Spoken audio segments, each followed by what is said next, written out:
Je suis Ibrahim Ali, je suis le président de l'entraide communautaire, membre de la fédération Pencum Dakarou. En fait, Pencum Dakarou intervient dans 6 communautés à Dakar. Et par rapport au programme d'éducation de Pencum Dakarou, ils ont signé des protocoles avec les 5 IF de la région de Dakar. Ce protocole vise les cours de renforcement, entre autres, la formation des enseignants et le renforcement, mais aussi la mise en place et l'accompagnement des gouvernements scolaires pour permettre aux enfants véritablement de connaître leurs droits et de les appliquer au niveau des écoles et au niveau même des maisons. Oui, nous voudrions surtout, parce qu'il est question au Sénégal maintenant d'incivisme, de lutte contre l'indiscipline, nous avons dit qu'il fallait commencer dès le bas âge. C'est pourquoi nous, Pencum Dakarou, nous insistons pour que ces gouvernements scolaires soient dans les écoles élémentaires et au niveau des écoles moyennes et que les enfants, dès le bas âge, qu'on leur ancre un certain nombre de pratiques pour faire face à l'incivisme au Sénégal. Absolument, parce que la protection des enfants aussi est un des thèmes favoris de la fédération et de son partenaire Child Fund Sénégal. Donc 35% de notre budget est consacré à la protection des enfants. C'est pourquoi dans l'ensemble des activités que nous faisons, en tout cas la protection est une activité transversale. Et pourquoi la protection des enfants, ce thème-là? Oui, parce que simplement, quand vous dites Child Fund Sénégal, c'est le fonds pour l'enfance. Depuis plus de 30 ans, ça s'appelait Christian Children Fund. On n'intervient que pour l'enfant. Et donc nous avons vu qu'il faudrait que véritablement les droits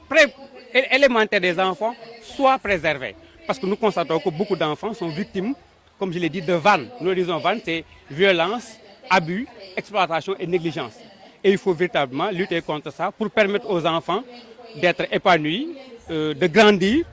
dans la santé et tout ça, quoi. Pour nous, en tout cas, avant quoi que ce soit, il faut véritablement mettre en avant la protection. La fédération Pencum Dakarou, man Ibrahim Ali laa tudd man maay président entraide communautaire mooy antenne fédération Pencum Dakarou fii ci Dalifort. ñun nag dañuy liggéey ci xale yàgg na depuis CCF ba léegi Christian ba léegi mu ngi tudd Child Fund Sénégal dañuy yëngatu ci xale mais ci wër-gu-yaramu xale bi ak njàngu xale bi waaye lu jëm ci wàllu njàng dañoo wax ni dañoo changer paradigme ñaari at wala ñetti at a ngi nii dañoo signé ak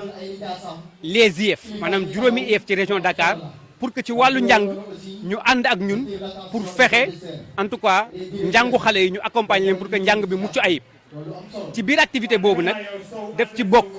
ay cours de renforcement def ci bokk former enseignants yi def ci bokk accompagner leen ci matériel de reprographie waaye def ci bokk ci école yooyu ñu am gouvernement scolaire yooyu mooy xale yi ñu tabax leen teel ci xeex lu ñuy wax incivisme maanaam yarook sa sago lu la neex nga def ñu ne kon nañ commencé ci xale yi ca teel ñu war leen ca loolu bu ko defee daañu moytu lu bari thème mu ren bi nag di protection de l'enfant ndax ñun boo xoolee suñu budget 35% au budget bi dafa jëm ci protection li tax mooy que dañoo war a yiir xale yi aar xale yi pour ëllëg mu nekk ay xale yoo xamante ni dañuy mucc ayib mu nekk xale yoo xam ne dañuy bokk ci seen développement loolu moo tax tey ñu ñëw fii ci CM Dalifort pour juróom benni école yoo xam ne ñuy def rentrée solennelle des cours des gouvernements scolaires loolu dañoo gis ne bu ñu ci jàppee xale yi bu ñu leen yaree ci teel rek lépp lu ñu bëgg jëmbat ko ci xale yi ca teel dañ ko mën